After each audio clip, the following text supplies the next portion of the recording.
வணக்கம். தினமலர்.com மாலை 4 மணி செய்திகள்.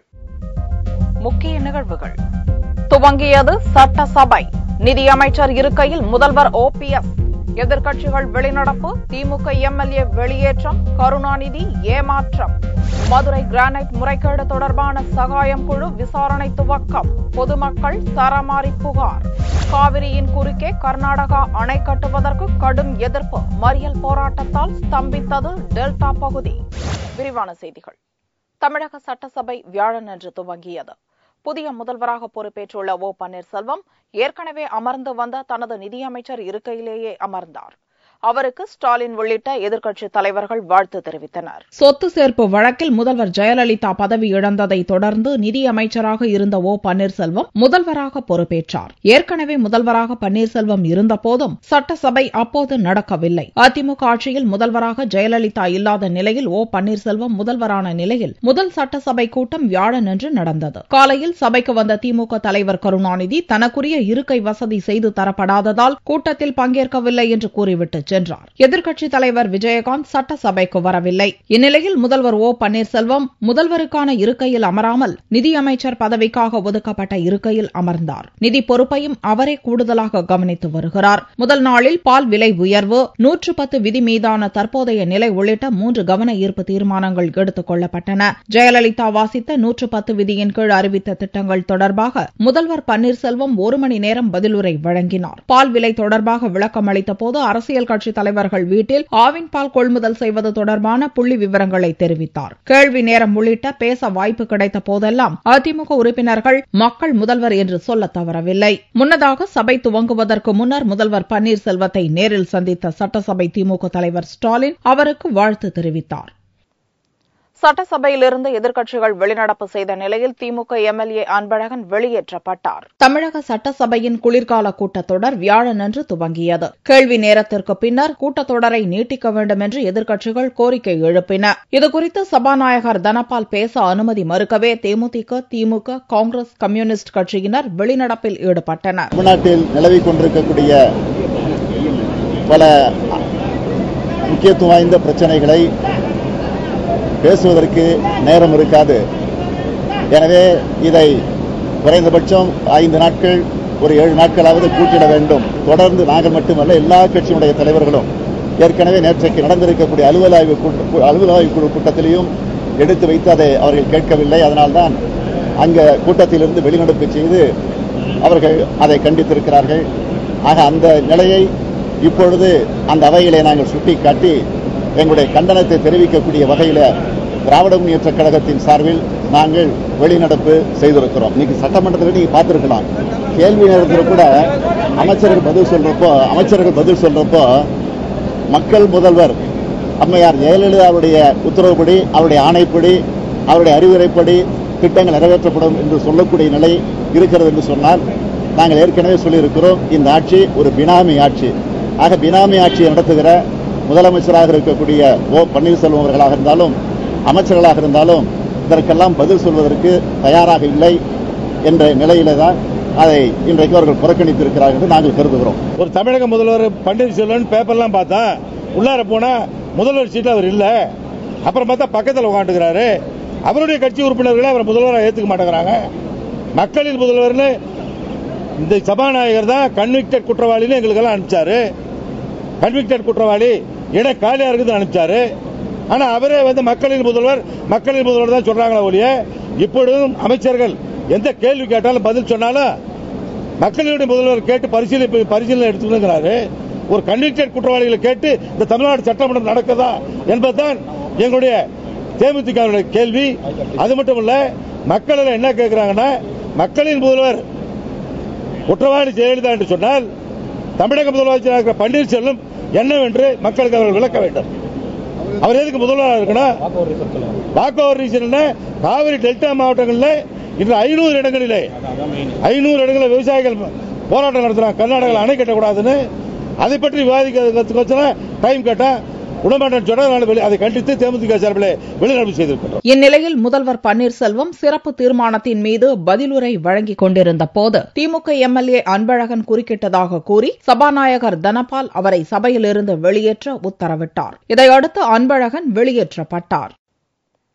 சட்டசபையில் தனக்கு இடவசதி இல்லாததால் கூட்டத்தில் பங்கேற்கவில்லை என்று திமுக தலைவர் கருணாநிதி தெரிவித்துள்ளார். தமிழக சட்டசபைக்கு வியாழனன்று திமுக தலைவரும் திருவாரூர் எம்எல்ஏவுமான கருணாநிதி வந்தார். அங்கிருந்த வருகை பதிவேட்டில் கையெழுத்திட்ட அவர் செய்தியாளர்களை சந்தித்தார். சபைக்கு வருமாறு முதல்வர் பன்னீர்செல்வம் அழைப்பு விடுத்ததை ஏற்று தான் வந்ததாகவும், ஆனால் தனக்குரிய வசதி செய்து தரப்படவில்லை என்பதால் வேதனையுடன் கூட்டத்தில் பங்கேற்காமல் திரும்பிச் செல்வதாகவும் கருணாநிதி தெரிவித்தார்.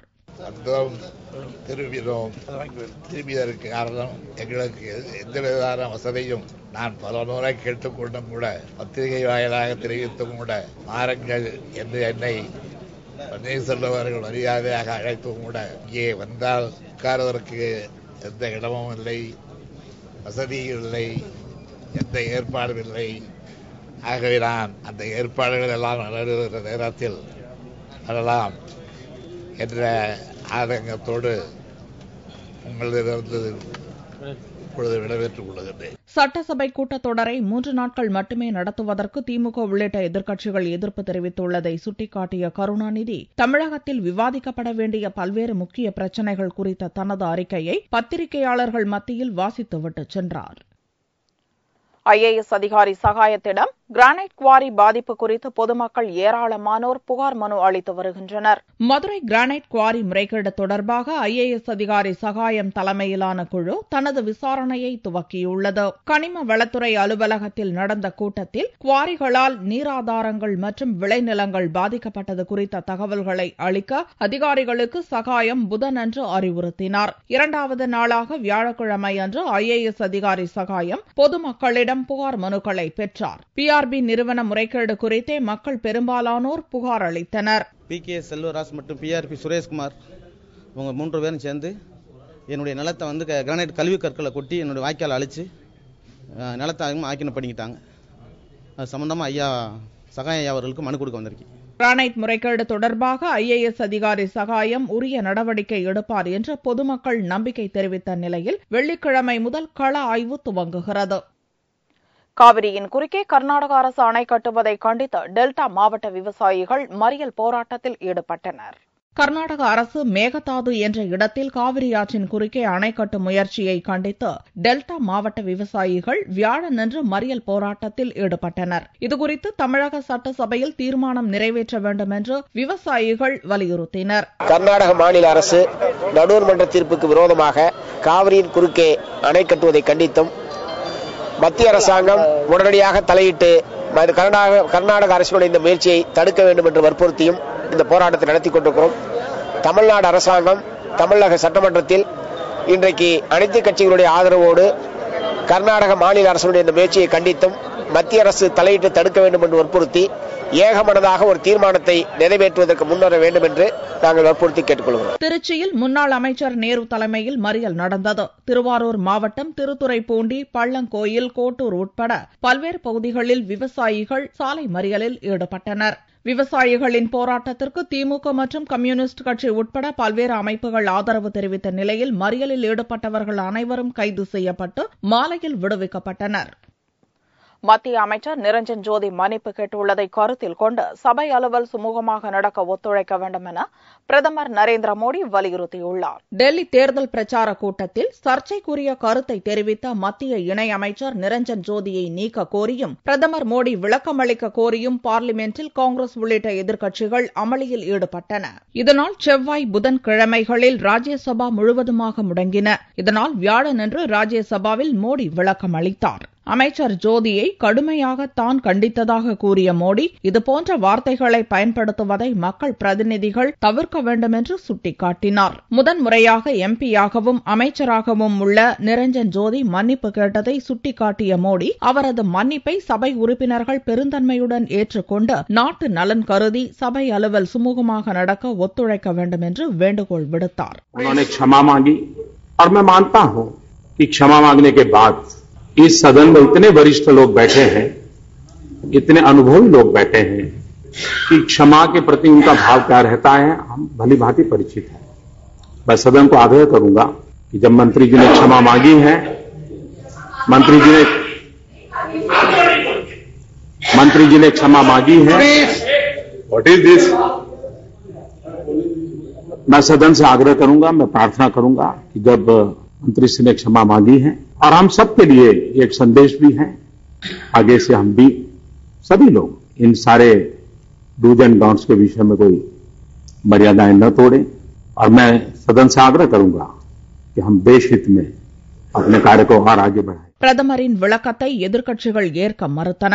நிரஞ்சன் ஜோதியை நீக்கியே ஆக வேண்டுமென தொடர்ந்து கோஷமிட்டதால் பகல் 12 மணி வரை சபை ஒத்திவைக்கப்பட்டது. மீண்டும் சபை கூடிய போது கேள்வி நேரத்தை சபைத் தலைவர் ஹமீத் அன்சாரி எடுத்தார். அப்போதும் காங்கிரஸ், இடதுசாரிகள், திரிணாமுல், சமாஜ்வாடி உள்ளிட்ட எதிர்க்கட்சிகள் நிரஞ்சன் ஜோதியை அமைச்சர் பதவியிலிருந்து நீக்க கோரி அமளியில் ஈடுபட்டனர். இதனால் சபை அடுத்தடுத்து ஒத்திவைக்கப்பட்டது. நிரஞ்சன் ஜோதியை அமைச்சரவையிலிருந்து நீக்கும் வரை சபையை நடத்த அனுமதிக்க மாட்டோம் என்று எதிர்க்கட்சிகள் திட்டவட்டமாக தெரிவித்துள்ளன. மகாராஷ்டிராவில் பாரதிய ஜனதா தலைமையிலான கூட்டணி அரசில் சிவசேனா இணைந்தது.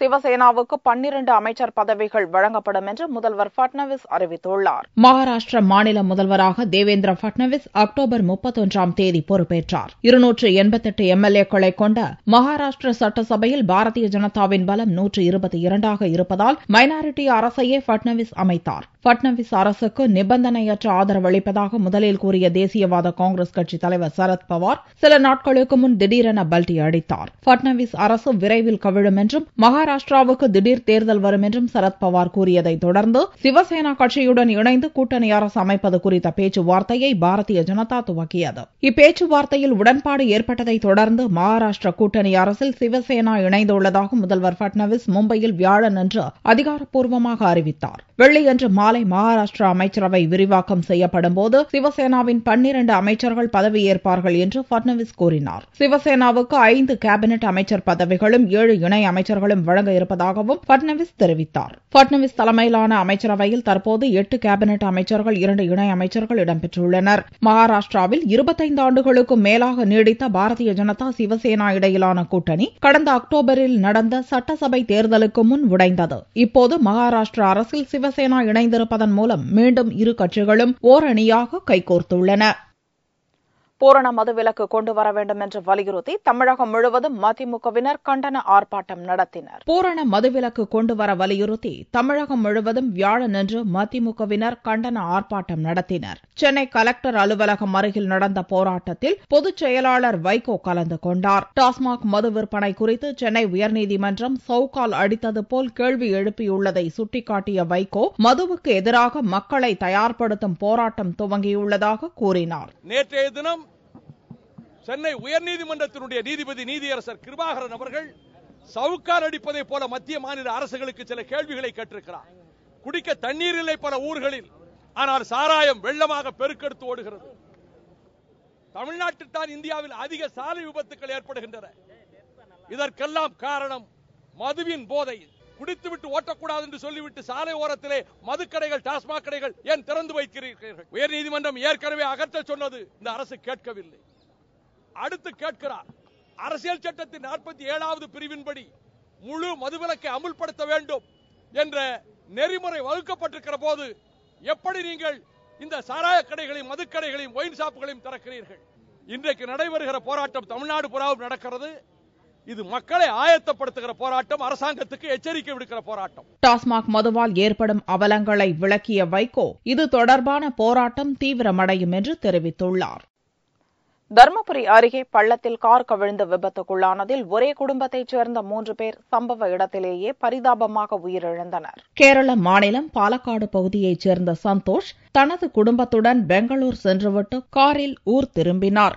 தர்மபுரி அருகே தேசிய நெடுஞ்சாலையில் குண்டலப்பட்டி அருகே கார் வந்தபோது கட்டுப்பாட்டை இழந்து சாலையோரத்தில் இருந்த பள்ளத்தில் தலைகீழாக கவிழ்ந்து விபத்துக்குள்ளானது. இவ்விபத்தில் காரில் வந்த சந்தோஷின் மாமியார் இந்திரா மற்றும் குழந்தைகள் தேவாஷ், அஜிலா ஆகிய 3 பேர் சம்பவ இடத்திலேயே உயிரிழந்தனர். படுகாயமடைந்த நிலையில் சந்தோஷ் மற்றும் மனைவி வந்தனா இருவரும் மீட்கப்பட்டு சிகிச்சைக்காக மருத்துவமனையில் அனுமதிக்கப்பட்டனர். இவ்விபத்து குறித்து மரிகோன்பாளையம் போலீசார் வழக்கு பதிவு செய்து விசாரணை நடத்தி வருகின்றனர்.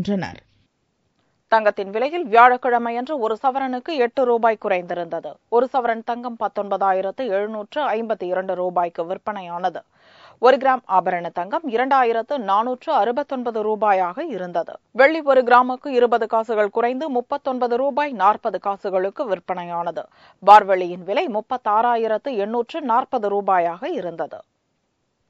மாவோயிஸ்ட் தாக்குதலில் இறந்த ரிசர்வ் போலீஸ் படையினரின் ரத்தம் தோய்ந்த உடைகள் குப்பையில் வீசப்பட்ட விவகாரம் சர்ச்சையை ஏற்படுத்தியுள்ளது. சத்தீஸ்கர் மாநிலம் சுக்மாவில் மத்திய ரிசர்வ் போலீஸ் படையினர் மீது மாவோயிஸ்டுகள் நடத்திய தாக்குதலில் 14 வீரர்கள் பலியாகினர். இறந்த வீரர்களின் சடலங்கள் ராய்ப்பூரில் உள்ள அம்பேத்கர் அரசு மருத்துவமனைக்கு பிரேத பரிசோதனைக்காக கொண்டு வரப்பட்டன. அங்கிருந்து வீரர்களின் உடல்கள் அவரவர் சொந்த ஊர்களுக்கு கொண்டு செல்லப்பட்ட நிலையில் அவர்களது ரத்தம் தோய்ந்த உடைகள், ஷூக்கள் ஆகியன மருத்துவமனை அருகிலுள்ள குப்பை தொட்டியில் வீசப்பட்டிருந்தன. அந்த உடைகளை எடுத்துச் சென்ற காங்கிரசார் வீரர்களின் உயிர் தியாகத்தை சத்தீஸ்கர் மாநில பாரதிய ஜனதா அரசு அவமதித்து விட்டதாக குற்றம் சாட்டினர். இதற்காக முதல்வர் ராமன் சிங் மன்னிப்பு கேட்க வேண்டும் எனவும் காங்கிரஸ் வலியுறுத்தியதை தொடர்ந்து விவகாரம் புதிய சர்ச்சையாக உருவெடுத்தது. வீரர்களின் உடைகளை குப்பையில் வீசியதாக மருத்துவமனை ஊழியர்கள் மீது போலீசாரும் வீரர்களின் உடைமைகளை போலீசாரிடம் ஒப்படைத்து விட்டதாக மருத்துவமனை ஊழியர்களும் பரஸ்பரம் குற்றம் சாட்டினர். இதனிடையே மத்திய உள்துறை அமைச்சர் ராஜ்நாத் சிங் உத்தரவின் பேரில் இந்த விவகாரம் குறித்து விசாரணை நடத்த உத்தரவிடப்பட்டுள்ளது. வீரர்களின் உடைமைகளை குப்பையில் போட்டவர்கள் மீது கடும் நடவடிக்கை எடுக்கப்படும் என்று மத்திய ரிசர்வ் போலீஸ் படை செயல் தலைவர் RC தாயல் ராய்ப்பூரில் தெரிவித்தார். நடந்த சம்பவத்துக்காக வீரர்களின் குடும்பத்தினரிடம் மன்னிப்பு கேட்கவும் தயாராக இருப்பதாகவும் வீரர்களின் உயிர் தியாகத்துக்கு ரிசர்வ் போலீஸ் படை முழு மரியாதை அளிக்கும் எனவும் தாயல் தெரிவித்துள்ளார். மீண்டும் செய்திகள் இந்திய நேரப்படி இரவு 8 மணிக்கு. வணக்கம்.